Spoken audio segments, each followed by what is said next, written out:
નર્મદા વિભાગની ઘોર બેદરકારી આવી સામે બજરંગપુરા અણિન્દ્રા વચ્ચે ધાંગધ્રા શાખા નર્મદા કેનાલના રિપેરિંગ કામની બેદરકારી સામે આવી। જૂના કામથી થિકનેસ કરતાં નવા કામની થિકનેસ અને આરસીસી ઓછું હોવાનો ગ્રામજનો દ્વારા આક્ષેપ કરવામાં આવ્યો। જૂના કામમાં 6 ઇંચ કરતાં વધારે આરસીસી ન હોય ત્યારે નવા કામમાં માત્ર 2 ઇંચ જેટલો આરસીસીનું કામ કરતાં ખેડૂતોમાં ભારે રોષ જોવા મળ્યો। અણિન્દ્રા અને બજરંગપુરા વચ્ચે નીકળતી ધાંગધ્રા શાખા 4700 સાંકળ શાખા નહેરનું રિપેરિંગ કામમાં ભ્રષ્ટાચાર થયા હોવાનો ખેડૂતોએ આક્ષેપ કર્યો। ધાંગધ્રા શાખાના કાર્યપાલ ઇજનેર કોન્ટ્રાક્ટર બંને ટેલિફોનિક પૂછપરછ કરતાં બંને એકબીજાના ઉપર માસલા ધોતા હોવાનું સામે આવ્યું। કોન્ટ્રાક્ટર દ્વારા સરકારી અધિકારી કહે તેમ કામ કરવું કહેતા સરકારી અધિકારી દ્વારા કોન્ટ્રાક્ટરને પૂરતું કામ કરવાનું કહેતા એકબીજા ઉપર આક્ષેપ નાખવામાં આવ્યા। બજરંગપુરા ગામના સરપંચ તેમજ ગ્રામજનો દ્વારા ખરાબ કામગીરીને લઈ કામ રોકવામાં આવ્યું। લખતર તાલુકાના પસાર થતી નર્મદા કેનાલોની અંદર અવારનવાર લીકેજ તૂટી જવાના તેમજ ઓવરફ્લોના પ્રશ્નો દિવસે ને દિવસે વધી રહ્યા છે। ત્યારે લખતર તાલુકાના બજરંગપુરા અને વઢવાણ તાલુકાના અણિન્દ્રા ગામ વચ્ચે ધાંગધ્રા શાખા 47 સાંકળ નહેર નીકળે છે તે લીકેજના કારણે રિપેરિંગ કામ ચાલુ કરવામાં આવ્યું હતું, જેના જૂના આરસીસી તોડીને નવો આરસીસીનું ભરાઈ કામ ચાલી રહ્યું હતું। તે દરમિયાન બજરંગપુરા ગામના સરપંચ કરશનભાઈ જાદવ સ્થળ તપાસ માટે જૂના આરસી પહોંચ્યા હતા અને જૂના આરસીસી કરતાં નવા આરસીસીની થિકનેસ અને આરસીસી માલ ખરાબ દેખાતા તેઓ થિકનેસ ઓછી આવતા ધાંગધ્રા શાખાના નાયબ કાર્યપાલ ઇજનેર પ્રકાશભાઈ ઠાકોરને ટેલિફોનિક જાણ કરતાં કાર્યપાલ ઇજનેર તાત્કાલિક તપાસ કરવાનો આદેશ આપ્યો હતો, જેમાં કોન્ટ્રાક્ટર પણ ટેલિફોનિક પૂછપરછ કરતાં કોન્ટ્રાક્ટર દ્વારા એસ્ટિમેટ મુજબ કામ થતું હોવાનો જવાબ નાયબ કાર્યપાલ ઇજનેર અને કોન્ટ્રાક્ટર એકબીજા ઉપર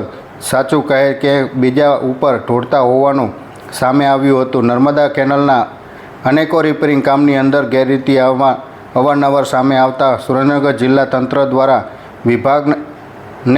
નર્મદા વિભાગને અનેકોવાર સૂચના અને કાર્યવાહી કરવાના આદેશ આપ્યા હતા। તેમ છતાં નર્મદા વિભાગ અધિકારીઓ અને નર્મદાને અંદર કામ કરતા કોન્ટ્રાક્ટરો જ્યારે તંત્રને આદેશને ઘોડીને પી જતા હોવાનું સામે આવ્યું હતું। બજરંગપુરાના ખેડૂતો સરપંચો દ્વારા હાલ કામ રોકી વ્યવસ્થિત કામગીરી થાય ત્યાં પછી જ કામ ચાલુ કરવાનું કહેતા નર્મદા વિભાગને રિપેરિંગ કામ ખોરંભે ચડ્યું હતું સામે આવ્યું હતું। જ્યારે બજરંગપુરાના ખેડૂતો દ્વારા જૂની કેનાલમાં લીકેજ હોવાથી તેને PLL કોર્ટમાં દાવો કરેલ છે હોય તેમ છતાં આડેધડ કામગીરી કરી રહ્યા હોય છે તેવો બજરંગપુરાના ખેડૂતો જણાવી રહ્યા છે। જૂની કેનાલની અતિશય લીકેજ થતી હોય અને 500 મીટર સુધી લીકેજનો ભેજ પહોંચતો હોય અને ખેડૂતો ખેતરમાં કોઈ જાતનો પાક થતો ના હોય, જેને લઈ ખેડૂતોનો દાવો દાખલ કર્યો હતો, જેના કારણે રિપેરિંગ કામ ચાલુ કરવામાં આવ્યું હતું।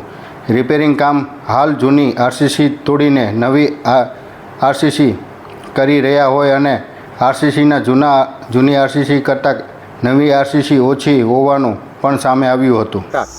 હું બજરંગપુરા ગામનો રહીશ પટેલ મનસુખભાઈ ભીખાભાઈ અત્યારે નર્મદાની કેનાલ ઉપર આવીને જોયું છું તો ધાંગધ્રા શાખા નહેર નર્મદાની આ રહી એ કેનાલ અણિન્દ્રા અને બજરંગપુરાની વચ્ચે જે કામ બહુ જ તૂટી ગયું હતું, બહુ જ જમણ થતું હતું 4-4, 5-5 ખેતર સુધી, એ જમણનું અટકાવવા માટે અમે કોર્ટમાં કેસ કરેલો અને કેસના અનુસંધાનમાં અત્યારે આ લોકોએ એ કેનાલ તોડી અને નવેસર રિપેર કરવા મંડાણા છે।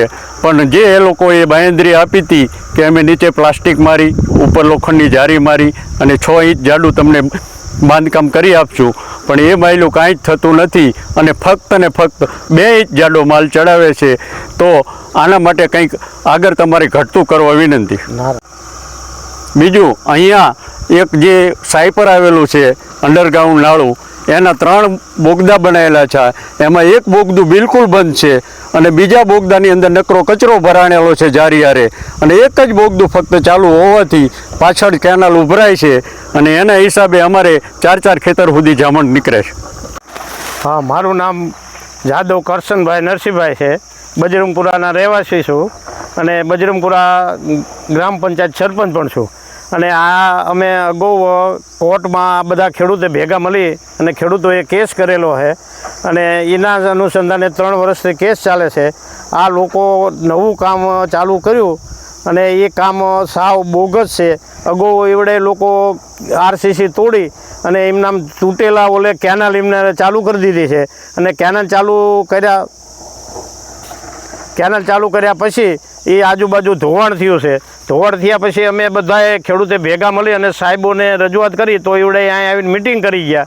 મિટિંગમાં અમને એ લોકોએ એવું કીધું, એમાં ઠાકોર સાહેબ ધાંગધ્રાના મેન શાખાના છે એ પણ ભેગા હતા. એમને અમને બાંહેધરી આપી કે અમે તમને આના ઉપર પ્લાસ્ટિક પાથરી દઈ, એના ઉપર લોખંડ જારી પાથરી દઈ અને ઉપર 6 ઇંચનું આરસીસી કરી દઈ. પણ એ માયલું અત્યારે કંઈ કામ નથી. ખાલી 2 ઇંચ કામ આરસીસી ચડાવી અને કામ ચાલુ કરી દીધું. એ બહુ હલકી પ્રકારનું કામ છે. અગાઉ જે કામ હતું એ લગભગ 6 ઇંચ જાડું કામ હતું અને એના અત્યારે બેલા તોડેલા પડ્યા છે એ પણ છે. એટલે આવા કામથી ખેડૂતને હજી અગાઉ નુકસાન હતું એથી પણ ઝાઝું નુકસાન થાય અને આજુબાજુના 4-5 ખેતરવા સુધી આ જમણ જતું રહેશે તો ખેતી હાવ નિષ્ફળ થઈ જાય છે. આ 2-4 ખેડૂતને તો 5 વર્ષથી કોઈ ઉત્પાદન નથી. એવડા લોકો કોર્ટમાં કેસ લડે છે અને એક પણ મુદતે આવડા લોકો નર્મદાવાળા હાજર નથી થયા. કોર્ટે એમને જ્યારે પૂછ્યું કે તમે કેમ હાજર નથી થતા, કેમ જવાબ નથી આપતા, ત્યારે અત્યારે એવડે લોકો મુદતે ગયા છે અને અત્યારે અમને બાંહેધરી આપી કે અમે આ કામ વ્યવસ્થિત કરીને મજબૂત કરી દઈશું. પણ એ માયલું આ કામ કોઈ થતું જ નથી.